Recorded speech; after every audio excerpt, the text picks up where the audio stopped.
patient is the center of activity, there is a referring physician in the dialysis unit who has to send that patient to a transplant center as the very first step. Then the primary nephrology has to recognize kidney failure early and make sure that the patient gets to the transplant center in a timely fashion. Before going to the transplant center, or when one gets to the transplant center, there is a big issue of insurance and who is going to pay for it and whether the patient is entitled to the right amount of insurance to get transplantation. And then there are organizations that help to facilitate how the waiting list and access and distribution of organ works. All these groups that I listed here play a significant role in getting any patient to the waiting list and for transplantation, and patients can encounter barrier at any steps in dealing with any of these different aspects of the equation. This is looking at what Dr. O showed a few minutes ago in a reverse order. I started at the bottom with a patient with end-stage renal disease who has to make it to a transplant center.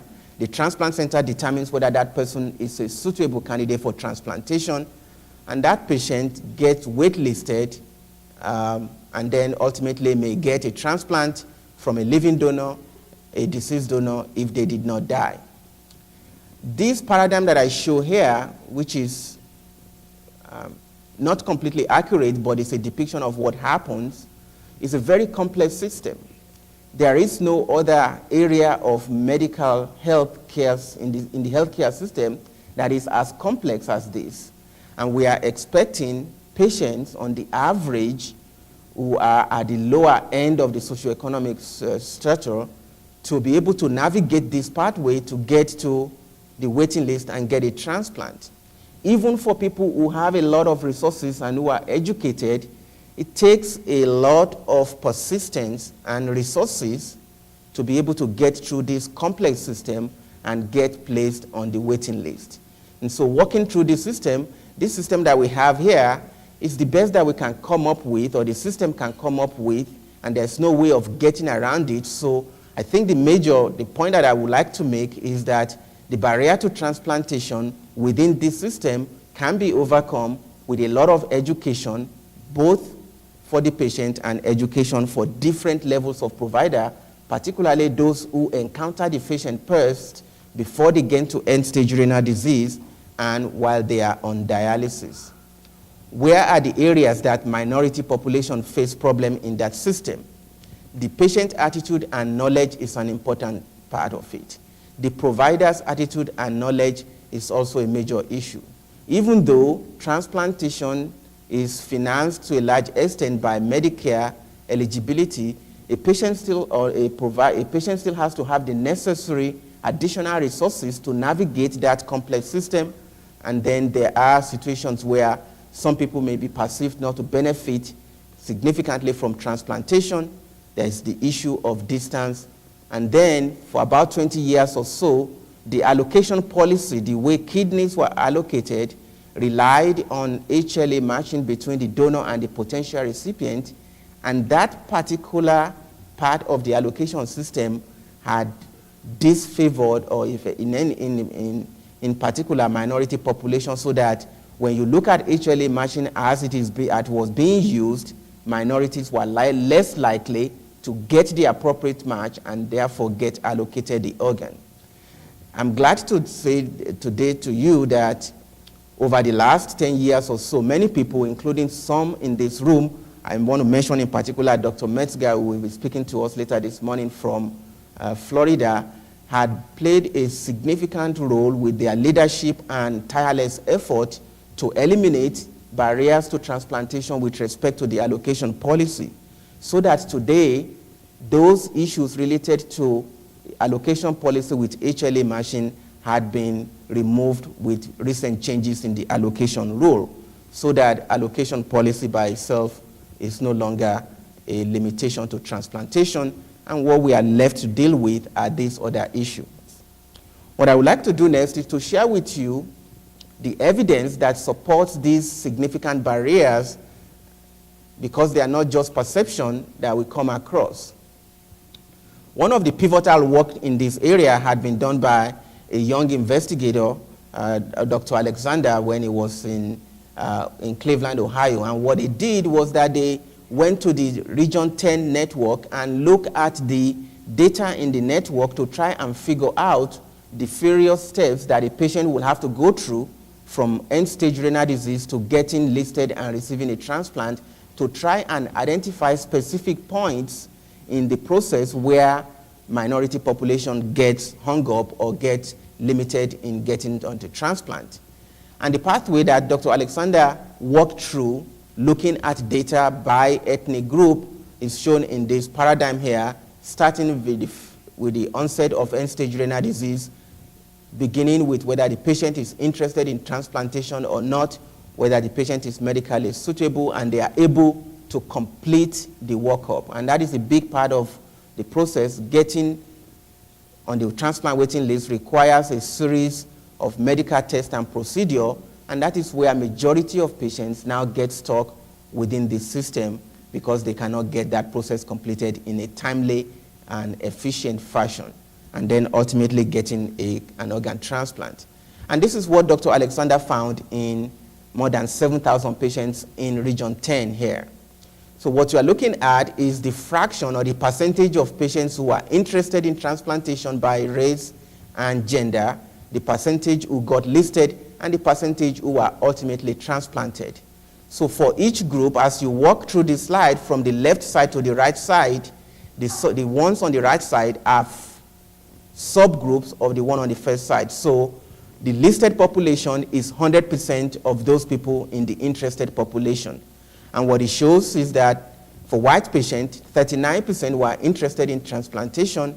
Of those 39%, and 39% of those who are interested got listed for transplantation. So among the 100% of patients who are whites who are interested in transplantation, 39% got on the waiting list. Only 28% of blacks got on the waiting list. If you then look among those who got on the waiting list, 51% of those people who are whites got transplanted within 4-year period, 36% got transplanted within 4-year period. And as you can see, the number for females is consistently less than that of males at each stage of the process. In another interesting study that was done by Dr. Ayenian that was published in the New England Journal of Medicine, what they were asking in this case was, are there specific things that resided within the patient that could serve as a barrier to getting on the waiting list and getting transplanted? And in this case, they look at about 1,400 patients, mostly on the western coast and part of the Midwest, including some areas in the South. And they use different methods to try and find out what is the belief of the patient with respect to what transplantation can do for them. Okay. And what I showed here is one of the questions that Dr. Ayenian and his group asked.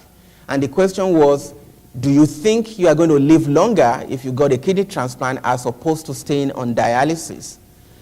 And if you just focus on the very second row, that is percentage of people who felt that they will live longer with transplantation, even though there has been a large amount of data that suggests that people gain several years of life, they can double their life expectancy by getting a transplant, only 60 to 66% of patients believed that they are going to live longer with transplantation. There's still out there 40% of minority subjects and about 30% of non-ethnic minority who still believe that they are not going to live longer with kidney transplantation. And this, again, is a problem of lack of information or lack of enough education delivered to the patient at different levels in the system. Another study that looked at access to transplantation from the point of view of minority barrier looked at a fairly large number of patients again, and they used similar method that was used by the previous study. And in this case, they were looking at patients who are medically suitable for transplantation. So they went to the dialysis units and determined if a patient was suitable for transplantation. And then they followed those patients forward to see whether they were sent from the dialysis unit or their nephrologist to the transplant center to get evaluated and whether they were placed on the waiting list or received a transplant. And what they found here is, as depicted by this number, shows again very clearly that if you look at black compared to whites, women compared to men, a significantly lower fraction of medically suitable blacks and women were referred to the transplant center. For some reason, almost 45% of black patients or black male were not sent to the transplant center for evaluation, even though they were considered to be medically suitable based on the method used for this study. The patient that I described to you earlier will fit into those fraction of about 35 to 40% of black females who never got the opportunity to get to a transplant center to be evaluated and therefore get placed on the waiting list. This is one of the mind-boggling areas that I find quite disturbing with respect to attitudes of provider. This is a study looking at the nephrologist and asking almost 300 nephrologists, what do you believe transplantation is going to do for your white patients and also for your black patients? And the question were asked in two fashions. Number one was, do you think transplantation is going to improve survival? These were nephrologists, so these people who have had extensive training and supposed to be, if you will, the provider and the strong advocate for the patient. 69% of nephrologists felt that kidney transplantation will improve survival of African American patients, and 81% felt that it will improve survival in white patients. What that says is that there is 31% of nephrologists in practice in dialysis unit, 1/3 of practicing nephrologists, do not believe that transplantation will improve survival for their African American patients. Equally mind-boggling is that 20% of those nephrologists do not believe that transplantation is going to improve survival for their white patients.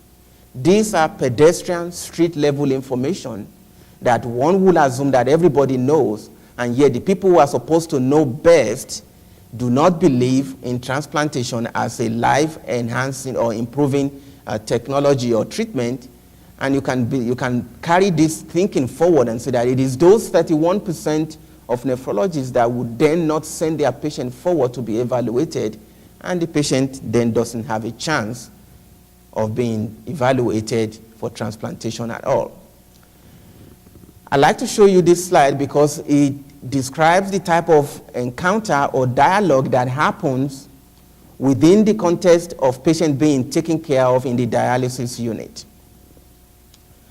What this particular dialogue indicates is an attempt by the nephrologist to try and meet his or her obligation, because the long-term care plan must be provided and worked on for each patient. That is Medicare rule. If you didn't have a long-term care plan for your patient, you are violating the Medicare law for providing care for dialysis patients. And so the nephrologist is trying to figure out, or is trying to meet the obligation on that rule, for that rule, and the patient is trying to get some information about transplantation. And you can read through the dialogue yourself, and what you surmise from looking at this dialogue is that, number one, the patient is interested in transplantation and is seeking information from the doctor. But the doctor is somewhat ambivalent about recommending this patient for transplantation, and is taking only a limited step in trying to encourage this patient to go for transplantation. And in the final analysis, the doctor said, well, I will get our head nurse to send you to the transplant center so that you can be checked out. This patient will have been better served if this was the patient that I described to you early on. It would have been beneficial for the provider in this case to sit down for 5 or 10 minutes to educate this patient about their option with respect to transplantation and make sure that the patient takes the next step. This type of dialogue is being carried on a daily basis, maybe dozens of times in dialysis unit, And I would suggest to you that this type of exchange does not really help the patient to get access to transplantation. It simply allows the nephrologist to say that they have fulfilled their role by introducing transplantation to the patient. So what I would like to end with is to suggest that I think the most important area in improving minority access to transplantation is education. Education for the patient, because there are areas where there is a lack of information. A lot of patients do not know the benefit of transplantation. Even more important is education for the providers. The providers will include nephrologists who are not practicing in the area of transplantation and everybody else who works around patients with advanced chronic kidney failure. I believe in that so strongly that I think that it may even be necessary to find a way of introducing a patient care advocate into the dialysis environment to advocate for the interests of the patient, and that advocate should not be a member of the healthcare team for that patient. Because at the present time, we have a lot of people in the dialysis unit, particularly the social workers, who are doing a lot to be an advocate for the patient, but they are limited in what they can do because they are part of the healthcare system and they can encounter barriers themselves. I think that is just an idea that I have thought about. I don't know whether it will work, but it's worth considering. At the present time, there is a law in place, or there is a regulation within Medicare that says that you should have a long-term care plan. And that long-term care plan should include the option of transplantation. I think that that law is appropriate and it has good intentions behind it, but there is really no way of making sure that that step get taken because the government or the regulators for Medicare are not going to dialysis unit and evaluating the long-term care for any patient. And I think the law has good intention. It is no more than a paper tiger because, as I show you in that dialogue, a doctor can fulfill the obligation under long-term care without necessarily helping the patient. Another area that is important is the issue of maintaining the patient on the waiting list. A patient who is on the waiting list ought to know what they are is expected of them and what they are expected to do. They should know that there is a specimen of blood that needs to be sent to the OPO. They should know that they need to keep up with their cardiac testing and their health maintenance and all those things. All those issues can put a patient on the waiting list, and if the patient is not doing those things, they are on hold, and they may never get called for a transplant. And that is an important part of it that is going to play an important role down the road as people spend more and more years on the waiting list. So I want to close by saying that minority population still face disproportionate access to the transplant, lack of access to the transplant waiting list, and that the sources of barrier resides in both the provider, the patient, and the way the system is structured, and education at all levels, and most importantly, increased organ donation are those things that will improve the opportunity for transplantation for minority population. Thank you very much for your attention.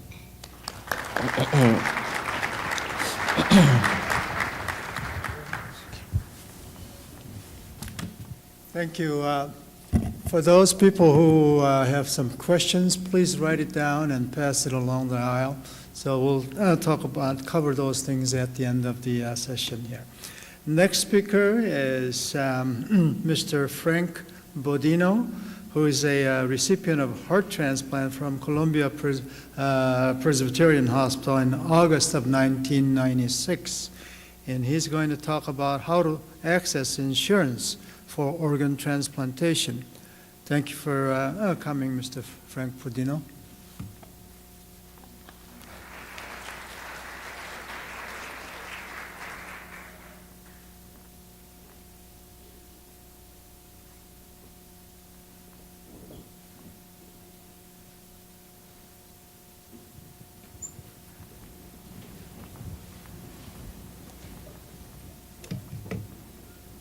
Good morning. My name is Frank Bodino, and I'm a founding member of Transplant Speakers International, as well as its president. And I know on your program it has listed that I'm a heart transplant recipient.